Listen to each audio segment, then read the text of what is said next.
आप देख रहे हैं लाइव इंडिया हर पल। नमस्कार, आप देख रहे हैं लाइव इंडिया हर पल। मैं हूं आपके साथ रेखा मिश्रा। भारत में कुछ दिनों से एलपीजी गैस सिलेंडर की कमी की खबरें जैसे ही सामने आई थी, हर तरफ हड़कंप जो है वो साफ तौर पर नजर आ रहा था। इस बीच केंद्र सरकार की ओर से प्रेस कॉन्फ्रेंस करके ये बताया गया कि लोगों को घबराने की जरूरत नहीं है। हर एक स्थिति के लिए सरकार जो है वो पूरी तरीके से तैयार है, आम लोगों को कोई परेशानी नहीं होगी। और इस बीच अलग अलग जो महानगर हैं उनसे अलग अलग तस्वीरें सामने आ रही है, यानी कि एलपीजी गैस सिलेंडर की कमी के बीच अब इंडक्शन पर जो है वो खाना बनाते नजर आ रहे हैं होटल के कर्मचारी। सबसे बड़ी बात है कि एलपीजी गैस सिलेंडर को लेकर के आज लोकसभा के बाहर भी विपक्ष के नेता जो है वो प्रदर्शन करते नजर आए।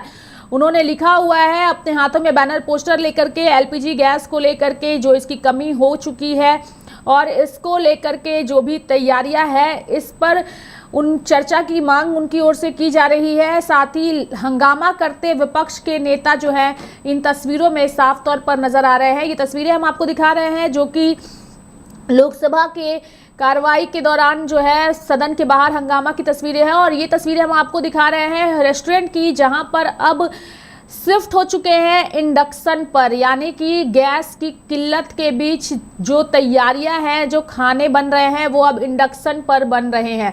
बता दें कि ईरान में छिड़े युद्ध के कारण ग्लोबल सप्लाई चेन बुरी तरह से चरमरा गई है, जिसका सीधा और गंभीर असर भारत पर भी पड़ा है। यानी कि भारत में एलपीजी गैस संकट खड़ा हो गया है। भारत की 80 से 85% एलपीजी गैस आयात पर निर्भर है। अंतर्राष्ट्रीय स्तर पर कच्चे तेल और गैस की खेप रुकने से देश के कई राज्यों में गैस सिलेंडर की किल्लत जो है वो शुरू हो गई है, जिससे आम आदमी की रसोई से लेकर व्यावसायिक प्रतिष्ठान तक प्रभावित है। सरकार ने घरेलू उत्पादन बढ़ाने और घरेलू उपभोक्ताओं को प्राथमिकता देने के उपाय भी किए हैं, लेकिन संकट जो है वो लगातार गहराता जा रहा है। इस अभूतपूर्व अंतर्राष्ट्रीय संकट के बीच देश की राजधानी दिल्ली का सियासी पारा भी उबाल पर है, यानी कि संसद के बजट सत्र का दूसरा चरण चल रहा है और विपक्ष ने गैस संकट, संभावित महंगाई और भू राजनीतिक अस्थिरता के मुद्दे पर सरकार को घेरने की रणनीति अपना ली है। एक तरफ वैश्विक कूटनीति की चुनौती तो दूसरी तरफ घरेलू राजनीति का दबाव। ये दोनों मोर्चे जो हैं वो सबसे ज्यादा चर्चा में हैं और इसी को लेकर के अब विपक्ष के नेता हंगामा भी करते नजर आ रहे हैं। दूसरी ओर अगर मध्य प्रदेश के भोपाल की बात करें तो वहां पर कॉमर्शियल एलपीजी सिलेंडर की कमी की जानकारी के बीच सागर गहरे फास्ट फूड में पारंपरिक खाना पकाने के तरीके के बजाय इंडक्शन का इस्तेमाल किया जा रहा है, जो कि काफी ज्यादा सुर्खियां बटोर रहा है। फिलहाल एलपीजी गैस सिलेंडर की कमी को लेकर के राजनीति चरम पर है और आम से लेकर खास हर कोई इस पर अपनी प्रतिक्रिया व्यक्त करता नजर आ रहा है।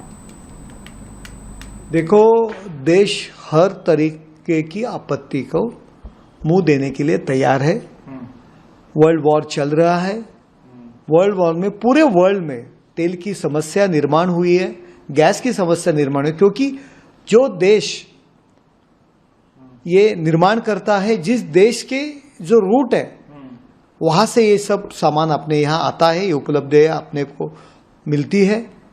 लेकिन वॉर की वजह से जो उसमें दिक्कतें आ रही है वो दिक्कतें दूर करने की कोशिश, प्रयास अपनी सरकार कर रही है, केंद्र सरकार कर रही है। लेकिन विपक्ष ये फायदा लेके सरकार के ऊपर टीका टिप्पणी कर रहे हैं, गलत है। देश पूरी तरह अपनी सरकार, माननीय पंतप्रधान नरेंद्र जी मोदी और अपने परराष्ट्र मंत्री पूरी तरह से कोशिश करके यहाँ तेल, गैस, जो जो चीजें अपने को जो लगती है वो यहाँ लाने के लिए प्रयास कर रहे हैं। उनका सभी ने अभिनंदन करना चाहिए। टीका टिप्पणी नहीं करते हुए उनका अभिनंदन करना चाहिए। ये तो देखिए, अभी ये तो पूरा वर्ल्ड वाइड समस्या है। इसमें ये इतना मैं कहूंगी कि हमारी सरकार पूरी तरह से इसमें संवेदनशील है, चिंता भी कर रही है और पूरा प्रयास चल रहा है कि ये संकट ना होटल इंडस्ट्री को हिट करे, ना हमारे डोमेस्टिक कंज्यूमर्स को हिट करे। राजस्थान दिवस की बधाई सबको। और राजस्थान दिवस पे इस बार लंबा कार्यक्रम होने वाला है। 14-15 से लेके 19 तक कार्यक्रम लगातार होंगे। हर डिपार्टमेंट को जिम्मेदारी दी गई है। बच्चों को भी इस बार, स्टूडेंट्स को भी इन्वॉल्व किया गया है कि हमारे प्रदेश को जाने, राजस्थान जाने। उस पे भी बहुत सारे कार्यक्रम होने वाले हैं। टूरिस्ट के लिए भी बहुत सारे कार्यक्रम हैं। आम जन भी जुड़े, ये राजस्थान दिवस उनका दिवस है, उस दिन राजस्थान की स्थापना हुई थी, तो वो सारे बहुत सारे इस बार कार्यक्रम है। हर प्रकार का कार्यक्रम इन दिनों में किए जाएंगे और 19 तारीख को बड़ा भव्य आयोजन होगा। इसकी रहती है और हमारे भी कंट्रोल रूम से डेली मॉनिटरिंग उसकी होती है। और आज की मैं सप्लाई पोजीशन की बात करूं तो एलपीजी के हवाले से हमारे पास 13 दिन का स्टॉक जो है कश्मीर डिवीजन में एज अ होल अवेलेबल है और हमारे पास स्टोरेज कैपेसिटी तकरीबन 15 से 20 दिन की रहती है जब हम मैक्सिमम कैपेसिटीज पर अगर हम स्टोर करते हैं तब भी। तो मैं कहूँगा काफ़ी कंफर्टेबल पोजीशन इस वक्त एलपीजी की है और हमारे जो कमिश्नर सेक्रेटरी हैं फूड एंड सिविल सप्लाईज के और पूरा डिपार्टमेंट इसको रेगुलरली मॉनिटर करता है। उसके साथ साथ ही एक सिमिलर कंफर्टेबल पोजीशन हमारे पास पेट्रोल और डीजल की भी है और 15 से 20 दिन की सप्लाई उन दोनों कंपोनेंट्स की भी हमारे पास डिवीजन में अवेलेबल है। और मेरी आप लोगों के जरिए सभी लोगों से, आवाम से यही अपील रहेगी कि जो भी सप्लाई पोजीशन का स्टेटस है उसके लिए केवल और केवल ऑफिशियल अपडेट्स पर रिलाई करें, जो डिपार्टमेंट के द्वारा इंफॉर्मेशन दी जा रही है उनकी तरफ से आ रही है उसी के ऊपर रिलाई करें। उसके अलावा किसी किस्म की पैनिक बाइंग की हमें इस वक्त जरूरत नहीं है। गवर्नमेंट ऑफ इंडिया की और गवर्नमेंट ऑफ J&K दोनों की काफी क्लोज वॉच इस पोजीशन पर है और अगर ऐसा कुछ सिचुएशन या कुछ डिसीजंस होते हैं तो गवर्नमेंट की तरफ से ऑफिशियली लोगों तक पहुंचाए जाएंगे। तो उसमें काफी ज्यादा पैनिक भी अभी लोगों में देखा जा रहा है। हमने देखा कि पेट्रोल पंप्स पर काफी ज्यादा भीड़ रहती है।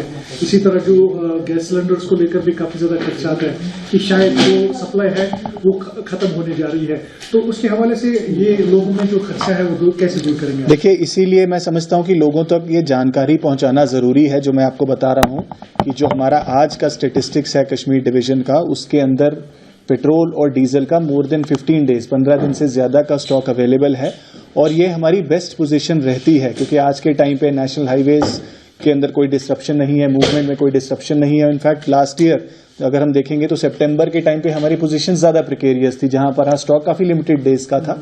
लेकिन एज ऑफ नाउ मैं बता रहा हूं जो आपको ये डेटा जो फूड एंड सिविल सप्लाईज का है, इट सेज कि 15 डेज से ज्यादा का स्टॉक हमारे पास डीजल एंड पेट्रोल का अवेलेबल है और एलपीजी क्लोज टू 13 डेज का स्टॉक आज की डेट में अवेलेबल है। तो इसके लिए किसी पैनिक बाइंग की जरूरत नहीं है। गवर्नमेंट ऑफ इंडिया की तरफ से एक रिस्ट्रिक्शन कमर्शियल एलपीजी के लिए आया है बट वो that is not applicable to any domestic consumer. तो लोगों को किसी तरीके की परेशानी के लिए कोई सोचने की इस वक्त जरूरत नहीं है। इनफैक्ट कमर्शियल रिस्ट्रिक्शन भी ना हॉस्पिटल्स पे अप्लाई होता है ना एजुकेशनल इंस्टीट्यूशंस पे अप्लाई होता है। तो इस तरीके से कश्मीर में किसी भी तरीके का एलपीजी का क्राइसिस एज ऑफ नाउ नहीं है और गवर्नमेंट की इसके ऊपर काफी क्लोज वॉच है। और अगर इस तरीके की कहीं कोई ऐसी होर्डिंग की या कुछ ऐसी न्यूज हमारे पास आती है, कुछ वायलेशंस नोटिस में आती हैं, तो deputy commissioners will take appropriate remedial measures ताकि इस तरीके की कोई भी इनकन्वीनियंस पब्लिक को इस एलपीजी या किसी भी एसेंशियल सर्विस के लिहाज से ना हो। है कि हरमोज बंदर से तेल टैंकर निकालने की परमिशन ईरान ने चीन को दी है, रशिया को दी है, बांग्लादेश को भी दी है, हाँ, मालदीव्स और नेपाल को भी मिल सकती है परमिशन। लेकिन हमारे विश्व गुरु जिस देश के नेता है भारत देश, उस देश को अब तक रोका गया है। ये हमारी प्रतिष्ठा है, हाँ, जागतिक मंच पर ये हमारी प्रतिष्ठा है, ये हमारा धाक है। लेकिन कहाँ है प्रधानमंत्री हमारे, वर्ल्ड लीडर, विश्वगुरु? वो केरल में पार्टी का प्रचार कर रहे हैं, चुनावी प्रचार में। वो तमिलनाडु में प्रचार कर रहे हैं, वो आसाम में प्रचार कर रहे हैं और प्रचार में मंच से अपने विरोधियों के ऊपर ऐसे शब्दों का इस्तेमाल करके भाषण दे रहे हैं। ये किसी नेता को शोभा नहीं देता तो प्रधानमंत्री पद पर है, चाहे राहुल जी हो, चाहे कांग्रेस हो, चाहे स्टालिन जी हो। लेकिन आप इस देश में जो स्थिति पैदा हो गई है ईरान इजराइल युद्ध से, उस बारे में आप बात नहीं करें। एलपीजी का शॉर्टेज हो गया है, पेट्रोल डीजल का शॉर्टेज हो रहा है, उससे लोगों में एक अराजकता और भय पैदा हुआ है। अब अनऑर्गेनाइज लेबर के लिए समस्या पैदा होगी, 40% होटल्स रेस्टोरेंट बंद हो रहे हैं। उसके ऊपर मोदी और उनकी सरकार ने अब तक एक शब्द नहीं निकाला है, हाँ। लेकिन केरल, असम, तमिलनाडु में जाकर आप भाषण दे रहे हो चुनाव रैली में।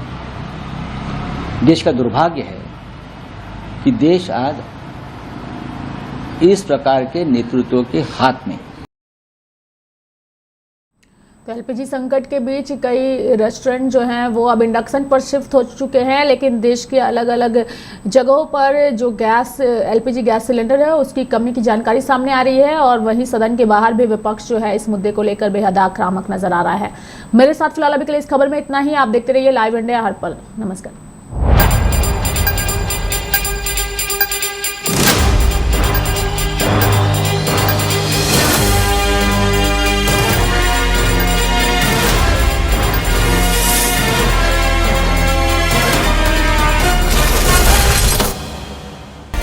आप देख रहे हैं लाइव इंडिया हर पल।